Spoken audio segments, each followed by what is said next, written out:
Norwich City start a huge run of championship games against teams in and around them this month by welcoming Blackburn Rovers to Carrow Road on Saturday lunchtime. It is probably the definition, or as close to the definition, of a six-pointer as you can get. I'm your host, Connor Southwell, joined by Ryan Hildred, Blackburn Rovers fan and podcaster, who's going to give us some insight on Saturday's opposition. Ryan, thank you so much, first and foremost, for joining us.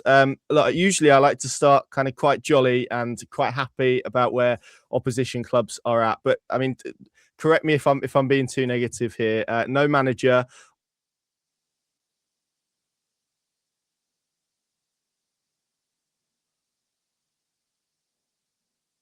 Enjoyable season from a Blackburn perspective so far.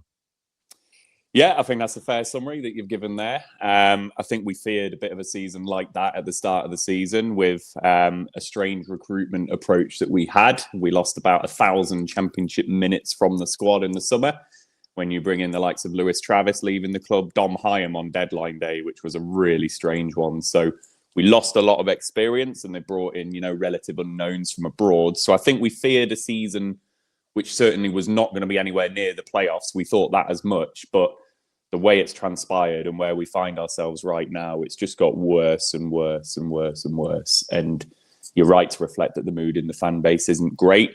The timing of the managerial sacking was very intriguing, doing it on deadline day when we're all craving a striker coming through the door and then you send the manager out the door. It's kind of, well, you're not going to be signing on anyone on deadline day then, are you? So, yeah, it's not looking good, but the manager needed to go. I've been open on our podcast that on the trajectory that we were and with this manager in place, we would absolutely be going for League One. So we have now at least given ourselves a chance for someone new to come in, new ideas, new motivation, new hope for the players, new hope for the fans. But it's still going to be a tough ask to stay up because the squad is pretty poor. Yeah, I mean, on Valor and Ishmael, who obviously, as you say, departed on deadline day, I felt sorry for my Blackburn colleague, Elliot Jackson, who, if deadline day isn't busy enough at the best of times, then you throw in a managerial sacking, it makes things significantly more difficult. What did go wrong for him? Because I remember going back to sort of this time last year, really, and Norwich was one of the first games that he had in charge, and you guys were obviously in a very different context, different end of the table. Obviously, you had the John Eustace saga. Why didn't that quite go as well as you would all like? I mean, I spoke to Chris Sutton yesterday, who's obviously got a foot in both camps, and he kind of said, well, it's a tough job regardless of who does it at any time. So why did it just tip into probably untenable for Ishmael in the end? Yeah, Norwich was the first game actually that he had in charge with Vyman's stoppage time winner. So equaliser, sorry. So that was the first one. I think Chris Sutton's right with what he said. It is a really tough gig for the manager. Elliot and I were chatting about this on the podcast yesterday. I think there's a few things that went in play. Firstly, Jon Dahl Tomasson was this charismatic Danish guy that came in and gave everyone hope, and we loved him. Then John Eustace did the rescue job of all rescue jobs and is a very well-respected manager at this level. So coming after those two, when you're probably a bit of a... Ismail's quite a placid guy. Like, he doesn't really get excited. He's not really barking instructions from the sideline. He's not someone that you kind of like, oh yeah, he inspires me. So I think following those two managers firstly was a tough gig for him to follow. Starting his tenure with no win in 7 games, including the Norwich draw, was also not helpful, particularly when we'd been 5th in the league when he joined and then somehow kept ourselves in a playoff race at the end of the season. So doesn't help the managers that he's followed. Certainly doesn't help when the recruitment strategy that I've just outlined to you there happens. I'd say lots of managers would struggle with losing the club captain in Lewis Travis, losing Dom Hyam, who played every single minute of every game last season. That's reliability and experience. And then the quality of player coming through the door as well, just not being great. So that's been a struggle for Ismail. There's been things that have happened this season where I've said to Elliot, Ismail is very much an unlucky manager. There's been some very strange refereeing decisions in our games that you get in the Championship. And I just feel like Eustace in particular came the right side of those decisions. So penalties that we haven't been given this season, Eustace got. Sometimes you're just an unlucky manager. And the 2 abandoned games as well. Like the one against Ipswich is is obviously the famous one, and we've just had the rearranged one against Sheffield Wednesday recently. You know, that should have been 6 points for Ismail, and he's ended up with 4. I know it's only 2 points in the grand scheme, but still really important when you're down there. So you've got all these kind of combinating factors which make it a very difficult job. Bring in the absent owners, bring in someone like Rudy Gestede, who should no way be head of football operations, and the whole operation is just a mess. However, he signed a 3-year contract knowing what he was walking into. He's not gone into this blindly. He's not looked at the situation. Why did John Eustace swap Blackburn for Derby? Why did Jon Dahl Tomasson throw his toys out the pram? He knows what he's walking into. So the thing that annoyed me about Ismail is we just, particularly in this run that we've been on before the Sheffield Wednesday game just recently, 1 win in 14 games is just excuse after excuse after excuse, telling reporters, what would you do in my situation with all these injuries? No, we're asking the questions. You're the manager. You tell us what you're going to do. And it was just the same subs, the same approach, the same excuses. And the players had just lost hope by the end of it. So yes, as much as there's mitigating circumstances, and it's a difficult job to do, ultimately, I just feel Ismail is a poor manager. So when you've got a poor manager with a poor club and a poor approach, you end up 22nd in the division all of a sudden. Who would have thought? Yeah, it's a really good explanation. I think as well, it can be a tough job, and you can do a tough job well, can't you? That can be the point. I do want to get onto the ownership, because I do want to ask you about those. But I mean, we have to caveat this by saying at time of recording, you guys don't have a manager. There's kind of been lots of names doing the rounds, and lots of names that have been linked to it. I've seen Mark Hughes, Robbie Savage. It felt like kind of the greatest hits of some of Blackburn Rovers over recent years. What do you feel is the required the required personality, the required character, the right person to take on this job after obviously Ismail departed? Well, I think fundamentally the club has lost a bit of heart and soul. So we started the season as fans with blind faith, I would say. We could all see the writing on the wall when you're losing the players that we do, but as supporters, you support your club, don't you? So you start with blind faith. Where we've got to now is apathy and loss of hope. And obviously we had the boycott game against Watford. You know, this fan base has really lost all hope and moved into that apathetic stage. So we need a manager that's going to come in and relight the fire and give some heart and soul back to the club and give some hope to the fans. So I think a manager needs that type of profile first, which is why we all like Jon Dahl Tomasson, because he brought charisma, he brought energy, he brought hope. I'm really saddened that Elliot reported earlier this week that Tony Mowbray wouldn't be coming back to the club, because I think when you're talking heart and soul and someone who the fans trust and someone who the fans believe in, Tony Mowbray would have fit that mould entirely. So if it's not going to be Mowbray, okay, you're looking at others then. So managers who have got heart and soul, you could put Robbie Savage in that category. But he's finding his trade at Forest Green Rovers. You know, that is, I think, a disaster waiting to happen, jumping from the National League to the Championship. So it's all well and good having heart and soul. You need Championship level experience as well. Someone like Slaven Bilic has heart and soul, but is he going to put a rocket up the backside of the players too much where it actually causes more harm than good? So it's a real fine balance for the manager. And I think the simple brief is heart and soul and hope for this season. And it's just a rescue job. And it's, you keep us in the division, we come 21st. We don't care how, just come 21st. But also what you've got to plan in there is you don't do the rescue job. And actually you need a manager that is going to get you out of League One. And League One is a tough old division to get out of. We were lucky last time we dipped in there because we had Tony Mowbray and we got out at the first time of asking. Most fans are subscribed to the view now that if we go into League One, we will do exactly what Bolton have done. You know, Bolton have been stuck there for years and other clubs have been stuck there for years. Your famous rivals, Sheffield United, historically, you know, teams have been stuck there and we will get stuck there. So we need a manager that will help us navigate out of League One as well. That, like when Mowbray came in, came into the job, actually, last time we got relegated, there was the rescue job, but he had a plan already for, okay, I'm going to get out of League One. And what he did was galvanise the likes of Charlie Mulgrew, Danny Graham, we signed Bradley Dack, but Elliot Bennett, Charlie Mulgrew, Danny Graham. He convinced them to stay, to say, right, let's get this club back into the Championship. So we need a manager that's going to be able to do the same with players who probably going to be looking at the exit door if we got relegated. So sorry, long answer, but it's a manager with heart and soul to do the rescue job. But if it fails, it's heart and soul to get us out of League One. It's a real fine balance.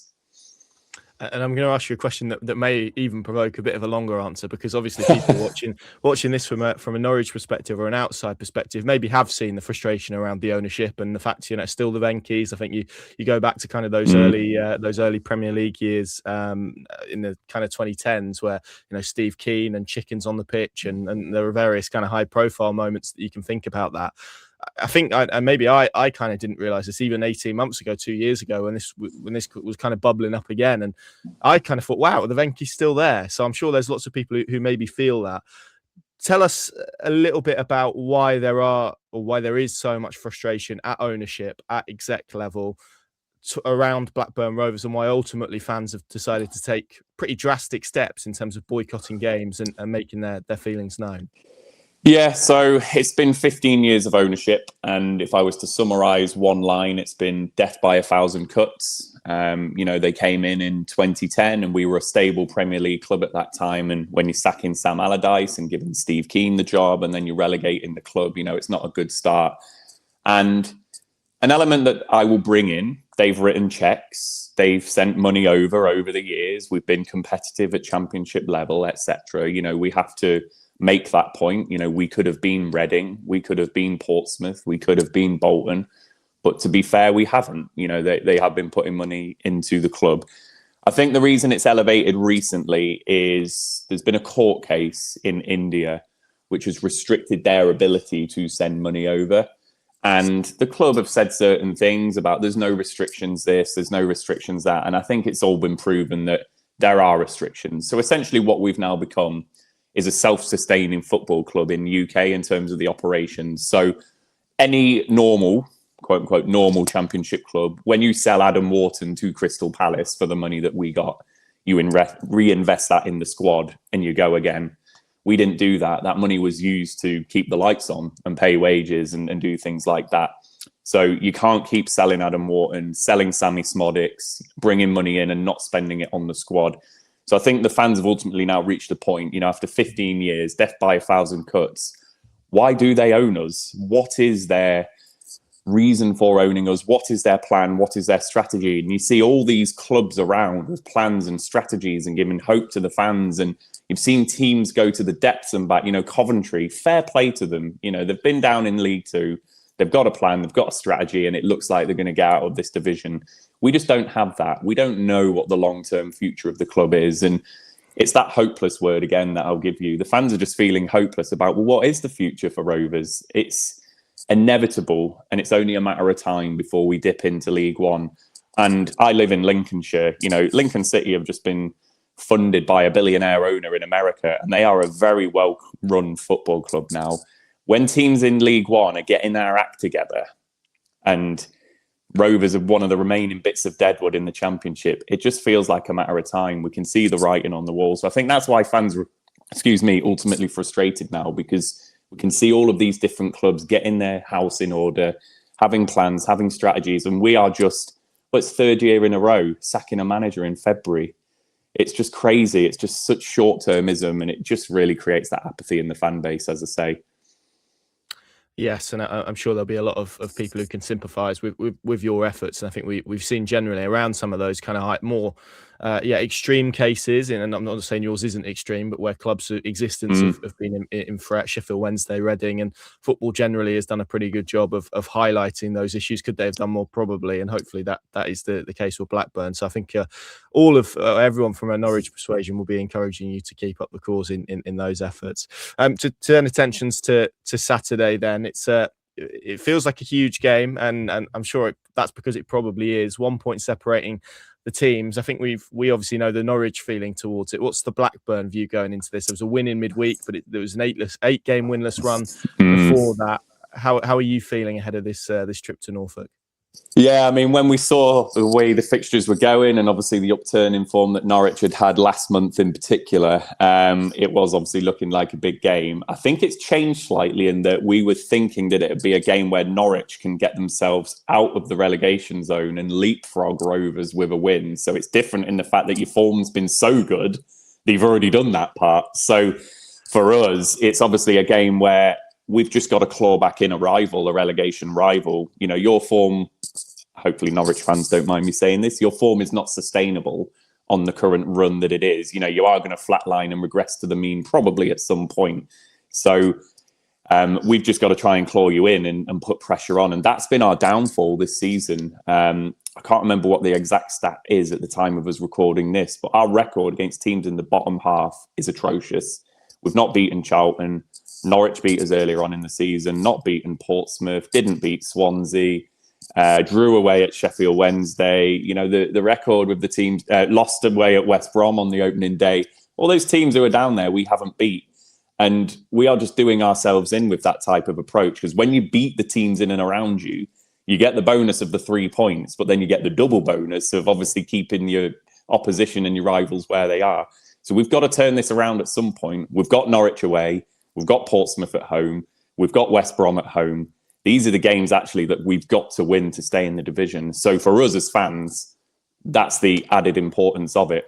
I'm at Carrow Road tomorrow, and frankly, I'm bricking it because your form is brilliant and ours is not. And as much as we got the win on Tuesday night, it was a poor win. You know, it was anything but the nerve-free night that I wanted, where the relief of sacking a poor manager had gone and the players are playing with all this freedom. Didn't happen like that. We got the early goal and then ensured that fans bricked it for the next 78 minutes of that game. So if we're going into Carrow Road in that type of form, you know, we're going to find it really, really difficult. And I think as Norwich fans, you absolutely should be looking at Rovers and thinking, get the job done, because we are out of sorts at the moment. That is for sure. Final two, obviously, it would be remiss of me not to ask you about Todd Cantwell, who's been the captain this year.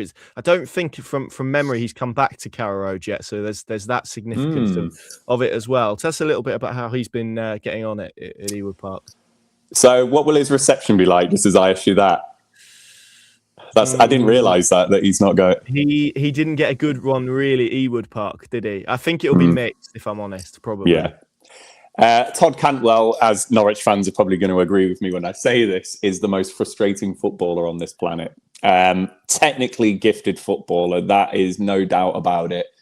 But if you want my opinion, I'm not sure he should be captain of the team with the situation where we find ourselves in now. We have needed him this season and a bit of last season as well. I remember recording with Elliot. There was a game at home to Hull where it was 0-0. And Cantwell missed a sitter in the second half, and then we lost that game 1-0. There are games where Cantwell, as that stellar player, that, you know, superstar signing, if you want to call it that, he needs to be the one to grab the game by the scruff of the neck, turn a draw into a win, a defeat into a draw. He needs to be that man. And I just don't think we've seen that. Everything he does looks cute and clever. You know, rather than a side foot pass, it's an outside of the boot pass. Rather than playing a through ball along the ground, it has to be lofted. Everything always has to look good before being functional, if that makes sense. And then I was a bit annoyed with him a couple of weeks ago because the Watford game that you're talking about, the boycott game that we mentioned there, we drew that game 1-1, and Ismail and Cantwell did it on his Instagram, are slagging off the pitch. And I'm just like, come on. Like, you're the captain. You're a technically gifted footballer. Let's not be hanging ground stuff out to dry. And for the record, the pitch wasn't even that bad. I've seen worse. And our pitch has been worse. We've had abandoned games. That pitch wasn't bad in the context of Ewood Park. So I just think, okay, that's the mentality that Cantwell's projecting. It's excuses. It's this, it's that. It's not, I'm going to roll my sleeves up and show my teammates that I'm the leader of this team. So I think that's been the frustrating thing for Cantwell, for me, with Cantwell.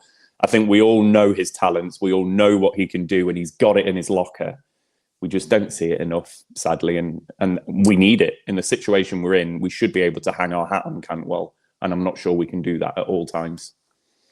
Yeah, interesting stuff. Come on then, Ryan, tell us, just to finish off, tell us how I think you kind of hinted at an early answer. How do you see the game going on Saturday lunchtime? Well, I'll stick with my blind optimistic prediction that I did with Elliot on the pod. So I'm going mad. I've said a 2-2 draw. I think we're going to find it really, really difficult. I think you're going to be well up for it. I think you're going to spot an animal that's dying on the side of the road, you know, that type of thing. You know, that is the Rovers turning up at Carrow Road. And we've just got to, what I said to Elliot was, that win we got on Tuesday, the first win in 14, I just hope that mentally and psychologically it's just done the world of good for the players. You know, you probably had it when, obviously, before Philippe Clement came in, and then you get that first win and then you can get some momentum. That's what I'm hoping that we can do. Ismail's gone. We've got that first win in a while. Psychologically, they're all lifted and we play with a bit more freedom and confidence. So that's why I've said 2-2 optimistically, because I do think that win on Tuesday night will have done some of that. Whether it's enough to win the game, that's the bit I'm doubting, because I think we're going to find it tough. And then just very finally, tell the good people at home where they can find more of your work if they want to listen to more Blackburn Rovers chat.